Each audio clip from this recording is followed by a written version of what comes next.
why not join our forces to help you, the people here? Sabi ko po ma'am.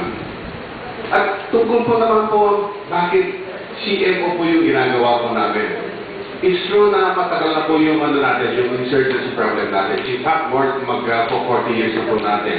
At one of the mistakes maybe of the military was we were so concentrating on our combat operations. Meron na po kami civil military operations noong ba.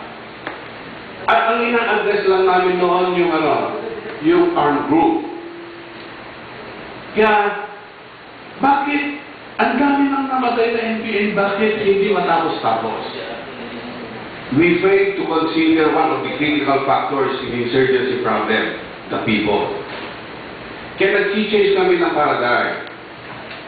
Now, we would like, it's like a tug of war, no? A tug of war of popular support. He who wins the support of the people will win the war. Yun ang ano namin ngayon. Kasi the people are the sources of the strength ng our group. They provide manpower, financial resources, among others. Kaya, yung po ma'am yung inaano nyo kanina na bakit hindi na lang kami pumunta sa Mindanao o ano, may mga problema doon naman na kakalimutan po natin ang mga tao.